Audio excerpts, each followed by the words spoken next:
Hello students, I am Dr. Umesh Bansal from the Department of English, J.M. Patel College, Bhandara, Maharashtra. In today's lecture, we shall discuss Invictus, a famous poem by William Ernest Henley.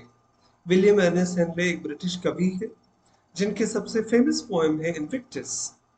Victus ये Middle English का French word रहा है और इनविक्टिस का मतलब होता है unconquerable, undefeatable, जिसे पराजित नहीं किया जा सकता, जिसे हराया नहीं जा सकता। हर परिस्थिति में वो अपने आप को विजेता बना ही लेते हैं। ये कौन लोग हैं, कहाँ से आते हैं और कैसे परिस्थितियों को मात करते हैं, हम समझने का प्रयास करेंगे। निक वोइचिच ऐसे एक व्यक्ति है, जन्म से न तो हाथ है न तो पैर है। एक ऑस्ट्रेलियन अमेरिकन बॉर्न व्यक्ति है, born without legs and without arms, पर आज दुनिया उन्हें रेनॉल्ड स्पीकर के रूप में और न्यूयॉर्क टाइम्स उन्हें बेस्ट सेलिंग ऑथर के रूप में जानती है। एक कोच भी है, एंटरप्रेन्योर भी है। कहाँ से ताकत लाते हैं, ये हौसला कहाँ से लाते हैं जो दुनिया को एक इंस्पिरेशन बन जाता है। और एक व्यक्ति को हम जानेंगे, Arunima Sinha. She is an Indian mountain climber, पर्वतारोही है। माउंट एवरेस्ट से लेके माउंट किलिमंजारो से लेके न जाने दुनिया के कितने पहाड़ों पर वह चढ़ चुकी है और 7 टाइम्स इंडियन वॉलीबॉल प्लेयर भी रह चुकी है। अरुणिमा सिन्हा एक रेलवे एक्सीडेंट में अपना पैर गंवा बैठी, इसके बावजूद भी नियति उनको परास्त नहीं कर पाई। ये कौन लोग हैं, ये कहाँ से आते हैं और किस प्रकार से अपने आप को ढालने की कोशिश करते हैं, लोगों ने समझना चाहिए। स्टीफन हॉकिंस कॉस्मोलॉजिस्ट के रूप में जाने जाते हैं। एक मोटर न्यूरॉन डिसीज की वजह से ना तो वो हिल सकते थे, ना तो उड़ सकते थे, ना तो बैठ सकते थे, ना खा सकते थे बराबर। इतनी सारी शारीरिक बाधाएं होने के बावजूद भी स्टीफन हॉकिंस दुनिया के सबसे सक्सेसफुल वैज्ञानिक साइंटिस्ट माने जाते हैं। क्वांटम थ्योरी के ऊपर, क्वांटम मशीन्स के ऊपर, थ्योरी ऑफ रिलेटिविटी के ऊपर जिन्होंने बहुत काम किया है, ऐसे व्यक्ति का नाम है स्टीफन हॉकिंस। जिन लोगों ने इनको महसूस किया, इनको देखा, इनके जज्बे को समझा, वो समझ जाएंगे कि किस प्रकार से नियति को परास्त करके इन्होंने अपने आप को कामयाबी के रूप में स्थापित किया है। एक ऐसे व्यक्ति जिन्होंने अपने 4 बच्चे गंवाए। His wife died in 1935. He lost election in 1952 Lok Sabha. He also lost in by-election of Bhandara district, Maharashtra in 1954. He resigned from Nehru government. Initially, his name was not even in the first ministry of independent India. Initially, not even he was thought for framing the Indian constitution. यही व्यक्ति भारत में भारत के संविधान निर्माता बने, doctor Bhimrao Ambedkar. ऐसे व्यक्तियों के कामयाबी की कहानियों को पढ़कर पता चलता है कि किस प्रकार का मादा ये लोग रखते हैं और किस प्रकार से इन्होंने अपने आप को स्थापित किया है। By the people, for the people, to the people, ऐसे शब्द जब हम सुनते हैं तो एक व्यक्ति का नाम हमेशा हमारे आंखों के सामने आता है, अमेरिकन राष्ट्रपति अब्राहम लिंकन। पर अब्राहम लिंकन का बनना भी इतना आसान नहीं है। 1809 his mother died, 1828 his sister died, 1831 failed in business, 1832 defeated in Illinois election, 1835 his fiancée died, 1836 he faced nervous breakdown, 1843 he was defeated in US Congress election, 1851 his father died, 1855 again he was defeated in US Senate election, 1856 again he lost his election as a vice president, and 1858 again he was defeated in US Senate election. In the last he became the president of US. इतने सारे पराजय देखने के बाद में अंत में Abraham Lincoln America के राष्ट्रपति बने। कहाँ से लाते हैं जीतने का ये हौसला, इसी बात को विलियम अर्नेस्ट हेनले अपनी कविता के माध्यम से बताने का प्रयास करते हैं। He is an English poet, writer, critic and editor. Though he wrote several books of poetry, Henley is remembered most often for his 1875 poem Invictus. बहुत सारी कविताएं उन्होंने लिखी है। हेनली मुख्य तौर पर एडिटर के रूप में, राइटर के रूप में, पोएट के रूप में और क्रिटिक के रूप में जाने जाते हैं, पर दुनिया उनको सबसे बेहतर जानती है 1875 में जो कविता उन्होंने लिखी वो थी Invictus. Invictus by William Ernest Henley is a motivational poem. ये एक इंस्पायरिंग कविता है. This poem gives us a picture of the poet's attempt to motivate himself when there is no hope at all.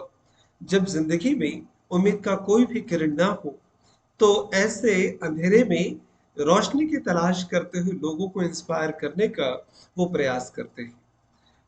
कुछ लोग ऐसे कहते हैं कि तमन्नाओं की दुनिया तो हर कोई बसाता है, पाता वही है जो तकदीर साथ लाता है। पर एक हाथ में अगर तकदीर की लकीरें खींची है तो दूसरा हाथ भी तो कर्म का होता है। और सोचने से कहा मिलते हैं तमन्नाओं के शहर। किस्मत में भले ही ना लिखा हो पर कर्म की रेखाओं से उसे मिटाया जा सकता है। इसलिए सोचने से कहाँ मिलता है तमन्नाओं के शहर। चलना भी जरूरी है अपनी मंजिल को पाने के लिए। अपनी मंजिल को पाने के लिए क्या क्या कोशिशें करनी चाहिए, इसके बारे में विलियम अर्नेस्ट हेनले बात करते हैं। When the poet writes this poem, he has already lost one of his legs. इस बात को समझ लीजिए, जिस समय हेनले इस कविता को लिख रहे थे उस समय अपना एक पैर गंवा चुके थे। So in such a situation of mental and physical suffering, अपने शरीर का कोई अंग काट दिया जाए, हाथ या पैर हमें काटने पड़े किसी वजह से, और इसके बाद में जिंदगी कैसे जिएंगे, ये सवाल जब सामने खड़ा हो जाता है, तब मेंटल और फिजिकल कितना प्रेशर रहता होगा इस बात का अंदाजा लगा सकते हैं। पर कवि अपने आप को एनकरेज करने का, अपने आप को प्रोत्साहित करने का प्रयास करते हैं इस कविता के माध्यम से। आउट ऑफ द नाइट, यहां से पोएम शुरू होती है। Out of the night that covers me, black as the pit from pole to pole, I thank whatever gods may be for my unconquerable soul. पोल और सोल दो rhyming words बहुत जबरदस्त तरीके से यहाँ पर वो इस्तेमाल करते हैं। Out of the night that covers मी, जिस रात के अंधेरे अंधेरे ने मुझे कवर कर लिया था, घेर लिया था, उससे बाहर आकर, और वो अंधेरा भी कैसा, black as the pit from the pole to pole, a large hole that is made in the ground, उसको पीट कहते हैं। एक ऐसा गहरा गड्ढा जहां पर एक सिरे से आखिरी सिरे तक सिर्फ अंधेरा ही अंधेरा है। Pole to pole means from north pole to south pole. अगर उत्तर ध्रुव से देखा जाए या दक्षिण ध्रुव तक पता चले, सिर्फ अंधेरा ही अंधेरा था। पर I thank whatever gods may be, मैं भगवान को शुक्रिया अदा करता हूँ जो भी मेरे हिस्से में आया है। एक बात तो उन्होंने कम नहीं की, फॉर अनकॉन्करेबल सोल, उन्होंने शरीर का एक हिस्सा भले ही मेरा काट दिया हो, भले ही कुछ परेशानियों को मुझे झेलना पड़ा हो, पर एक बात तो उन्होंने अच्छी की है, मुझे एक अनकॉन्करेबल सोल, ऐसी रूह, ऐसी आत्मा, ऐसी जील, ऐसा एंथुसियाज्म मुझे दिया है जिसे पराजित नहीं किया जा सकता। In the very opening of the poem the poet says that he wants to thank God. कविता की बिल्कुल शुरुआत में ही कवि भगवान का शुक्रिया अदा करना चाहते हैं। किस बात के लिए? In fact he admits that his life has no ray of hope. हमने कविता की शुरुआत में ही आपको बताया कि जिस समय 1875 में ये कविता हेनले लिख रहे थे तो एक पैर गंवा चुके थे। जिंदगी में उम्मीद का कोई किरण उन्हें नजर नहीं आ रहा था। ऐसी परिस्थिति में वो अपने भविष्य के बारे में सोचते हैं। Rather his future seems to be as dark as a pit. एक गहरे कुएं की तरह, एक अंधेरे से भरे हुए गड्ढे की तरह उन्हें अपना भविष्य दिखाई देता है। But even then also he is grateful to God, फिर भी वो भगवान का शुक्रिया अदा करते हैं। किस बात के लिए? फॉर हिज अनकॉन्करेबल सोल, ऐसी आत्मा, ऐसी इच्छा शक्ति उनके अंदर भगवान ने भर दी है जिसे पराजित नहीं किया जा सकता। मन के हारे हार है, मन के जीते जीत। आपने मन से अगर अपने आप की हार मान ली तो आप हार गए, पर आपके मन ने, आपके दिल ने अगर कहा कि आप हार नहीं सकते, आपको कोई भी हरा नहीं सकता, तो दुनिया की कोई भी ताकत आपको परास्त नहीं कर पाएगी। He says that no pain can be able to bend defeat his soul. दुनिया का कोई भी दर्द उनकी आत्मा को, उनकी रूह को झुका नहीं सकता। In the fail clutch of circumstance, I have not winced nor cried aloud under the bulgionings of chance, and my head is bloody, but onboard. वो यहाँ पर एक इंपॉर्टेंट बात करते, in the fell off clutch, जैसे परिस्थिति ने, circumstances ने मुझे बहुत पक्के तरीके से पकड़ लिया था, ऐसे विपरीत कंडीशंस में I have not विंस्ड nor cried allowed, ऐसे परिस्थिति में भी मैंने अपने दर्द का प्रदर्शन नहीं किया। बहुत सारे लोग दुखों से, दर्द से घबरा जाते हैं, दुनिया को बताते फिरते हैं अपने प्रॉब्लम्स के बारे में, पर कभी ने अपनी समस्याओं के बारे में कभी नहीं बताया। Under the bludgeonings of the chance, इस प्रकार की विपरीत परिस्थितियां, जो विपरीत परिस्थितियां, बल्जनिंग का मतलब होता है hit somebody several times with a heavy object, एक व्यक्ति को बार बार किसी परिस्थिति ने ठुकराना, परिस्थितियों ने बार बार उससे परेशान करना, ऐसी परिस्थितियों ने परेशान करने के बावजूद भी माई हेड इज ब्लडी, मुझे पता है सर लहूलुहान हो गया, नियति ने मुझे बहुत तकलीफें दी है, मैं अपने दर्द को महसूस कर सकता हूँ, बट आई रिमेन अनबोर्ड, मैं परिस्थिति के सामने झुका नहीं, मैं परिस्थिति के सामने हारा नहीं। The poet says that whatever he fell into some difficulty, he always remained unbeatable. भले ही किसी भी वो दुविधा में फंस गए हो, संकटों से घिरे हो, पर वो कभी भी परास्त नहीं हुए। Situations have tried to destroy him. परिस्थितियों ने उन्हें बर्बाद करने की, उन्हें पराजित करने की, उन्हें हराने की कोशिश की, पर वो हारे नहीं। Always fight back with courage, साहस को इकट्ठा किया और सारी परिस्थितियों का सामना उन्होंने किया। यही तो इंसान के हाथ में है। चमत्कार होते हैं, पर कब? जब आप अपनी पूरी शिद्दत से, पूरी ताकत से लड़ जाते हैं, तब। In fact, he agrees that sometimes difficulties have made him bleed and suffer. जो भी परिस्थितियां, जो भी तकलीफें आपके रास्ते में आएंगी, वो आपको लहूलुहान करेंगी, आपको परेशान करेगी, पर इतना लहूलुहान होने के बावजूद भी, इतनी तकलीफें झेलने के बावजूद भी आपने हार नहीं माननी है। But he never let himself to go before difficulties and cry out of fear, डर से वो चिल्लाए नहीं, डर से वो घबराए नहीं, और अपने आप को इन परिस्थिति के सामने कभी उन्होंने सरेंडर नहीं किया, अपने आप को स्वाधीन नहीं किया। Beyond this place of wrath and tears looms but the horror of the shade, and yet the menace of the years shall find me unafraid. Beyond this place of wrath, wrath का मतलब होता है extreme anger, and looms का मतलब होता है to appear large and threatening. But the horror of the shade, एक बहुत सुंदर फ्रेज का वो इस्तेमाल करते हैं। हॉरर ऑफ द शेड का मतलब होता है the unknown difficulties that lie ahead, ऐसी बहुत सारी परिस्थितियां जो आपको बिल्कुल आगाज नहीं कराती, आने वाले संकट क्या होने वाले बिल्कुल नहीं पता चलता। ऐसे एक्सट्रीम एंगर की परिस्थितियों में, आंसुओं से भरे ऐसी परिस्थितियों में, इतने सारे थ्रेटन्स के बाद में, इतनी सारी तकलीफों के बाद में, and yet the menace of the years, पर जो भी ये तकलीफ रही है, जो भी ये थ्रेट रहा है, जो भी ये डेंजर रहा है, finds and shall find me unafraid, आने तो, सारी विपरीत परिस्थितियों को आने तो, इन सारी परिस्थितियों में आप मुझे अविचलित पाएंगे, कोई भी मुझे हरा नहीं पाएगा।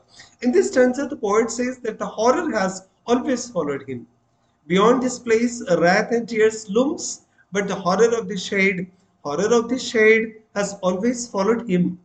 हमेशा इस डर ने उनका पीछा किया है, हमेशा ये डर आपको डराने की कोशिश करता है। And yet the menace of the year, but it always find him unafraid. हमेशा डर ने उन्हें डराने की कोशिश की, पर डर ने हमेशा पाया कि मैं कभी डरा नहीं। And whenever danger or trouble has come in his life, he has faced it fearlessly. जब भी उनके जिंदगी में इस प्रकार का डर आया है, उन्होंने fearlessly, करेज के साथ में, साहस के साथ में इन सारे संकटों का सामना किया है। It matters not how straight the gate, how charged with the punishment the scroll. I am the master of my fate, I am the captain of my soul. It matters not how the straight the gate. आप जिस परिस्थितियों से गुजरते हैं, वो समस्याओं की गली कितनी संकरी है, कितनी छोटी है, इट डजंट मैटर। अब इस बात की परवाह नहीं करते कि प्रॉब्लम्स कितने हैं, how charge with punishment scroll, नियति ने आपके लिए जो भी आदेश निकाला है, आपके भाग्य में जो भी लिखा है, उसमें कितनी तकलीफें लिखी है पता नहीं। I am the master of my fate, पर एक बात मुझे पता है, मेरी किस्मत का फैसला मैं खुद करूंगा। मेरी किस्मत का मास्टर जो है वो मैं हूँ। And I am the captain of my soul. मेरे रूह के ऊपर, मेरे दिल के ऊपर, मेरी इच्छा शक्ति के ऊपर सिर्फ मेरा नियंत्रण है, और मैं ही कैप्टन हूँ उसका। ये लास्ट आंसर बहुत इंपॉर्टेंट है। Henley says that though the gate of life is narrow, जिंदगी बहुत संकरी गलियों से गुजरती है, बहुत परेशानियों से गुजरती है, पर he will definitely pass it with strength, पर अपनी ताकत से, अपनी हिम्मत से वो इन परेशानियों से भरे गली को भी पार कर लेंगे। He declares that he is the master of his fortune, वो इस बात का आगाज कराते ही दुनिया को कि वो अपने भविष्य के खुद निर्माता है, वो अपने भविष्य को खुद तय करेंगे। Also he claims that he is the captain of the soul, वो ये दावा करते हैं कि अपने रूह के कैप्टन भी वही है, वही सेनापति है अपने भाग्य के, कोई भी उन्हें पराजित नहीं कर सकता। लाख संकट आए जिंदगी में, परिस्थितियों से भागकर हम परिस्थितियों का सामना नहीं कर सकते। टू फेस द प्रॉब्लम, समस्याओं का फेस करने का, प्रॉब्लम फेस करने का एक ही आसान तरीका हो सकता है, टू पास थ्रू इट। हम समस्याओं को टाल नहीं सकते, उससे गुजरना ही एकमात्र उपाय होता है। हेनली ने दुनिया में उम्मीदें हार चुके बहुत सारे लोगों के लिए इस कविता के माध्यम से एक मैसेज भेजा है कि आपको हर परिस्थिति में डटे रहना है, खड़े रहना है, बिना हारे, बिना झुके, अंत में कामयाबी आपकी होगी। Thank you very much for watching this video. उम्मीद करते हैं this lecture will help you to understand the poem in a better manner for the examination. Thank you very much.